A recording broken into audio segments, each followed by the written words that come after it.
Salve, meus irmãos, graça e paz, tudo bem com vocês? Irmãos, tenho mais um testemunho impactante para passar para vocês. Talvez eu deveria ter gravado esse vídeo antes do anterior, em ordem cronológica, mas eu esqueci no momento que eu estava gravando aqui. Mas agora eu me lembrei, né? Então eu vou contar esse testemunho para vocês. Quando chegou em 2024, eu pedi a mão da minha esposa, eu pedi ela em casamento. E eu tinha estudado muito a questão de divórcio e novo casamento, se isso realmente podia ou não, embora eu sempre acreditei que podia, para a parte inocente, porque a gente sabe que o casamento ele é sagrado, ele representa uma união, né, entre Cristo e a igreja. Então a união de Cristo e a igreja é indissolúvel, né? É para sempre, é para a eternidade.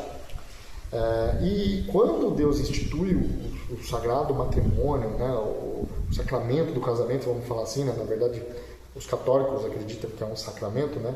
Seja um sacramento ou não, ele é especial, ele faz parte do plano divino de Deus. A família é a maior instituição que Deus criou, né?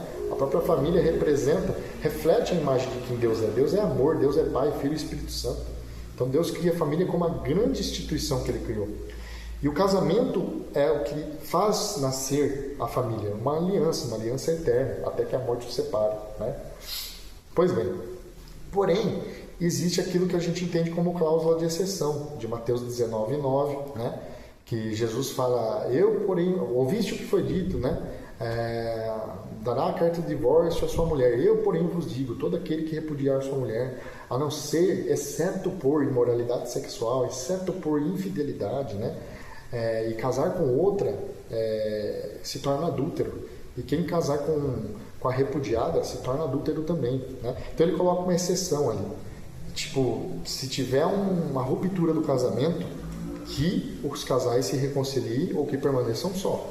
Porque se casar de novo, só é permitido para a parte inocente, desde que seja mediante o adultério, né, do cônjuge traidor. Aí a parte inocente estaria liberada para um novo casamento. Porém, há tradições e tradições, nem todas as tradições cristãs aceitam isso, né? Mas eu pretendo mais para frente gravar vídeo sobre isso. Mas o meu entendimento é isso. A minha esposa já foi casada, ela foi abandonada pelo ex-esposo dela e traída. Ele estava com outra mulher já fazia 3 meses, quando ela descobriu, ela pediu divórcio. Eu acredito que ela estava liberta para se casar de novo, por isso que eu casei com ela, senão eu não poderia me casar com ela. Porém, eu tive que pesquisar muito, ler muito, eu fiquei o ano inteiro de 2024 lendo sobre isso e ainda leio até hoje, para ter certeza absoluta. Meu pastor me garantiu que estava certo, minha compreensão, mas mesmo assim, como eu sou um assíduo buscador pela verdade, eu queria ter 100% de certeza. Enfim, e eu fiquei buscando, só que o casamento já estava com data marcada, foi 21 de dezembro de 2024. Quando chegou na semana do casamento, eu pedi para Deus me responder em sonhos. Falei, Senhor, eu ainda estou com um pouco de dúvida, o Senhor pode me responder em sonhos, se é da Tua vontade esse meu casamento? Se eu posso casar de novo com ela, é da Tua vontade, Senhor? Fala comigo em sonhos, por favor, me responde, ou de uma forma ou de outra, ou da maneira como o Senhor quiser, mas me responda. Sábado estava marcado o casamento, dia 21, eu precisava da resposta naquela semana. Irmãos, eu não lembro se foi no dia que eu orei ou no dia seguinte, eu só sei que eu tive um sonho, eu tive um pesadelo, que eu estava evangelizando atores de Hollywood, e eu vi a minha esposa na outra sala, conversando com um casal estranho. E eu senti do Espírito Santo de eu ir lá, porque eles iam enganar ela. E quando eu fui lá, eles fizeram a mão dela tocar numa tábua, e é como se ela tivesse vendido a alma dela, alguma coisa assim, no sonho. E eu fui correndo, de repente uma mancha negra assim envolveu ela, e ela abria a boca, gritava, chorava, e tragou ela para baixo. E a hora que tragou ela para baixo, subiu um demônio, assim, que parecia um ET, uma cabeça bem... Sabe aquele ET do Aleister Crowley? O ser lá que guiava ele, parecia muito aquilo lá. Era um ET demônio assim, e ele olhava para mim e ele falava assim, eu levei ela para o inferno, e eu estou te levando junto. Ela vai queimar no inferno, e você vai queimar junto. Foi isso que ele falou, e eu acordei. Irmãos, vocês imaginam como ficou minha cabeça? Eu peço para Deus me responder se realmente era da vontade dele que eu casasse com a minha esposa, até então minha noiva, e aí eu tenho um sonho desse, um dia antes do casamento.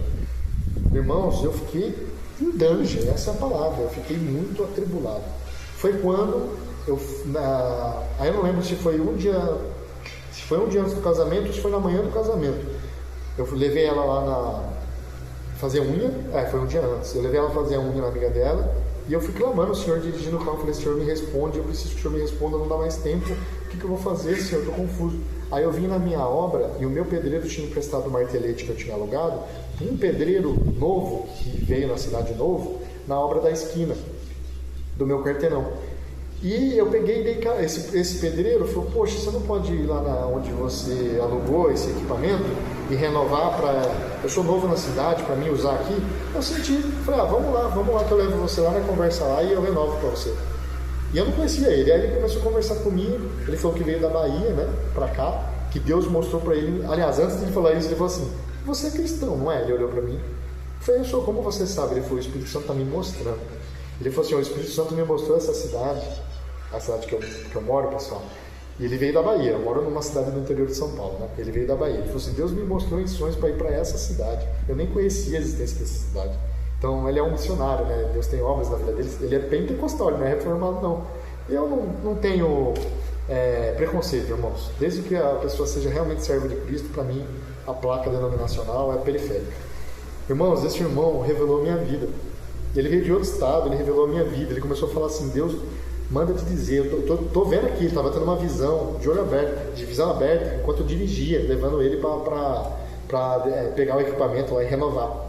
E ele falou assim: eu vejo você uma galeguinha, você é uma loira de cabelo cacheado atravessando um rio cristalino sendo purificado, e na margem de lá pastos verdejantes e subindo edificações, vocês estão sendo limpos. Eu vejo você e ela de mão dadas atravessando um rio cristalino.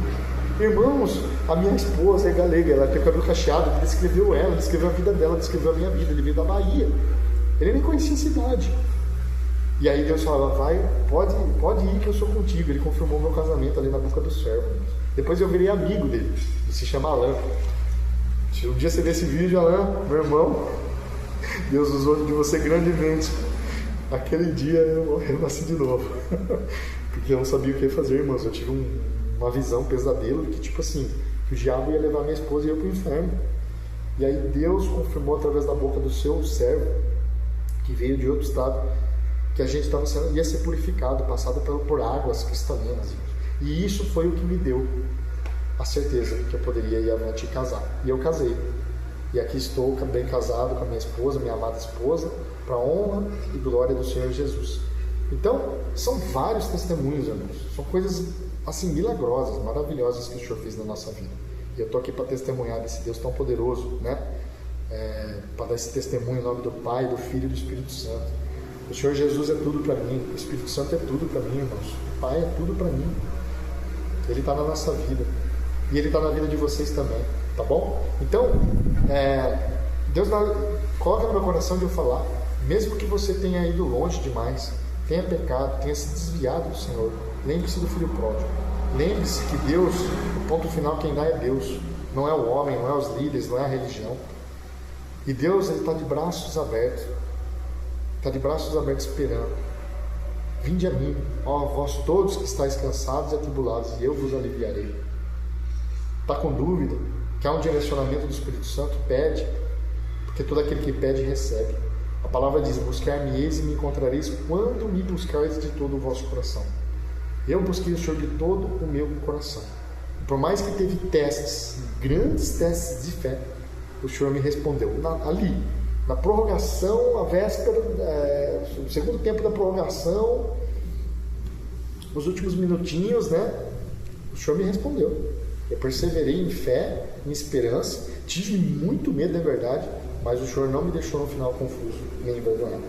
Porque Deus é fiel, Jesus Cristo é fiel. Então eu estou aqui para testemunhar desse Deus tão maravilhoso para vocês. E vou ficando por aqui, irmãos. Até a próxima. Um grande abraço para vocês. Fiquem com a paz do Senhor Jesus.